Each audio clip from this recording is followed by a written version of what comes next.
Sisi Labs! Kumusta? So, it's been a while na hindi ako nakakapag-upload ng long video na luto.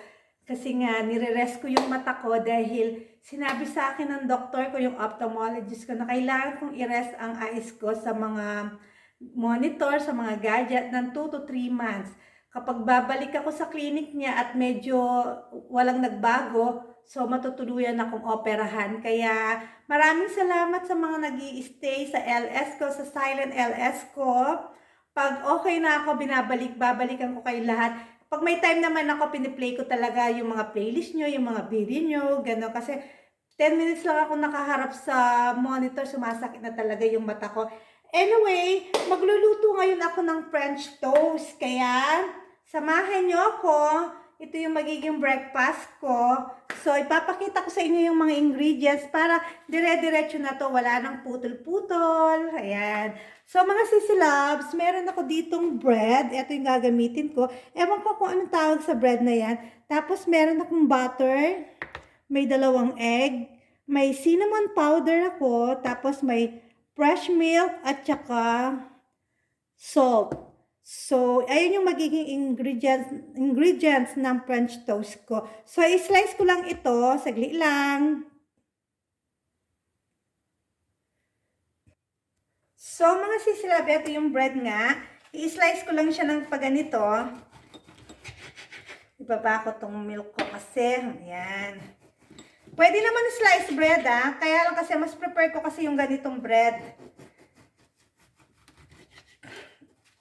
Ayan. Maraming salamat sa mga nag-i-stay sa Silent LS ko. Thank you so much. So, bari branch ko na to dahil nga LCIF ako.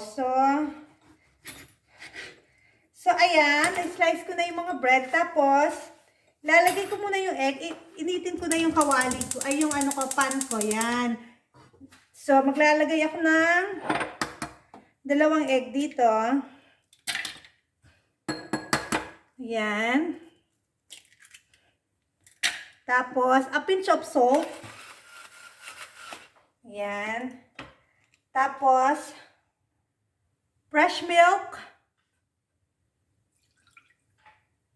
Yan. Tapos, ganyan lang siya.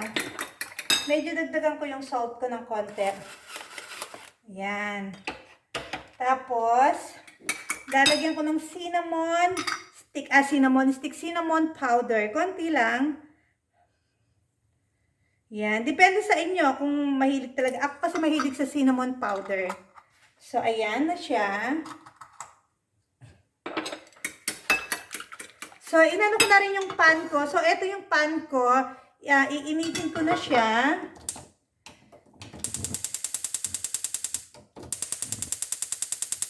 Yun.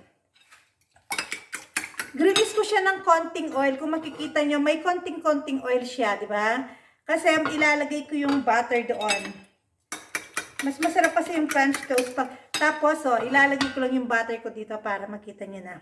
So, ayan, gaganyan-ganyan lang natin. Hanggang sa matunaw siya. Pakamix nyo lang siya. Ayan. Tapos, ilagay na natin itong bread natin. Masarap ito. Masarap itong breakfast. Ayan. So, ganyan lang. Ibabad nyo na siya lahat. Ayan. Mas maganda nakakook talaga siya. Tapos yung butter ko, ano ko lang, imi-melt ko lang doon. Ipapakita ko siya sa inyo. Saglit lang. So, para hindi na ako magputol-putol ng video. Kasi, pag nag-e-edit ako, sumasakit ang mata ko. Ayan. Ayan na yung bread. Na-cover na siya ng, By the way, meron na pala akong ginawang coffee dito. Ito yung coffee ko, caramel latte, galing sa machine ko. So, mainit, sobrang init na to, extra hot.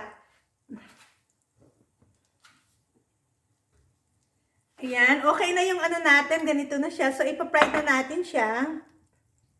So, ayan, ilalagay ko na yon.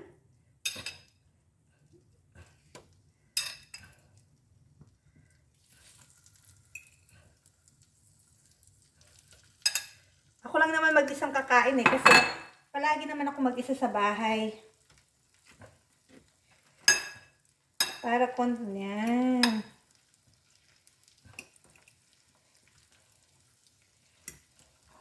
Parang hindi naaabot ng dalawa. So, ito na lang muna.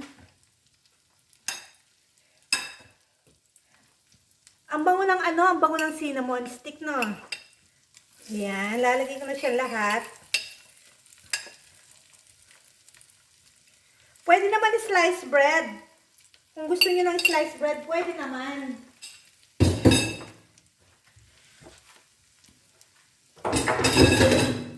Ayan, hintayin na lang natin siyang maluto. So, nandito na yung coffee ko. Ayan.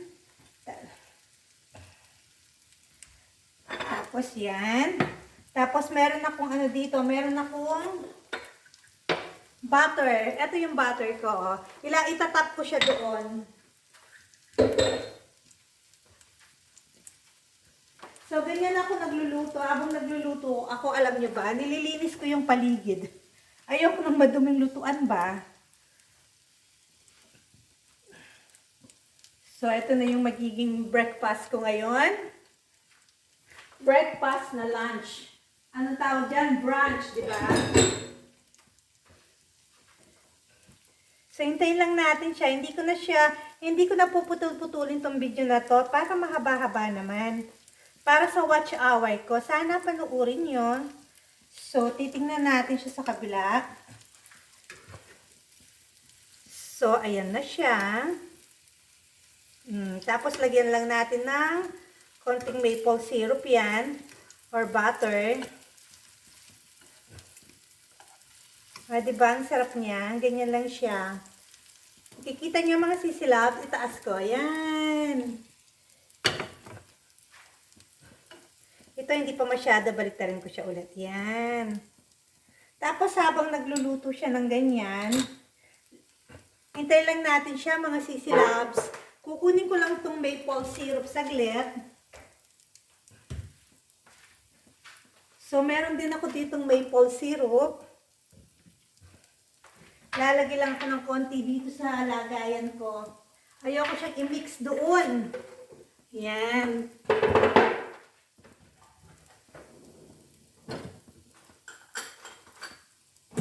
So, maglalagay lang ako ng konting maple syrup dito. Ito,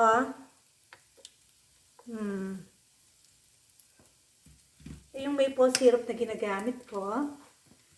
So, baka pwede nang ibaliktad tong isa. Ayan. Ang sarap. Ang bango. Ang bango niya.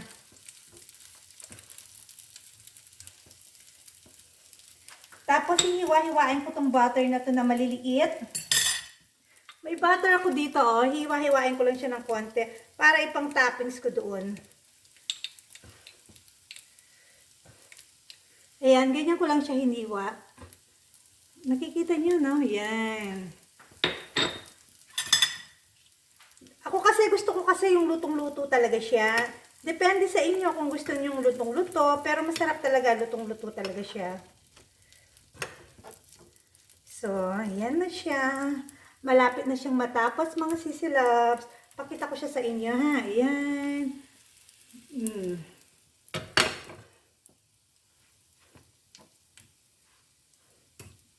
Bear with me mga sisilabs. Para lang naman sa watch hour ko. Actually, nag-LS ako kanina. Ang ko sana, 8 hours a day sana yung LS ko para sa watch hour ko. Pinutol ko siya ng 5 hours kasi nga, gusto kong i-vlog itong ginagawa ko. 'Di ba? Para ma-share. Kasi wala pa akong mga long video eh. Matagal-tagal ako hindi nagba-vlog dahil nga pag nag-edit, ang sakit din sa mata. So, papatayin ko na siya mga sisilabs. Eto na siya.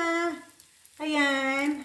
So, talagang brown na brown siya, no? As in talagang toasted talaga siya or tostado talaga siya. Ayan.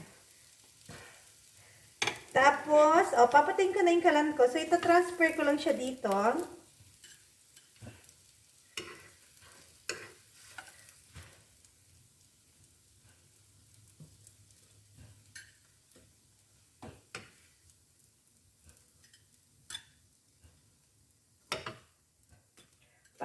Ayan, ang sarap, ang bango. Sana naaamoy nyo. Sobrang bango niya. Ayan. Tapos, ilalagay ko yung yung butter sa taas. Ito. Kusa siyang matutunaw mamaya yan. Kusang matutunaw yan siya.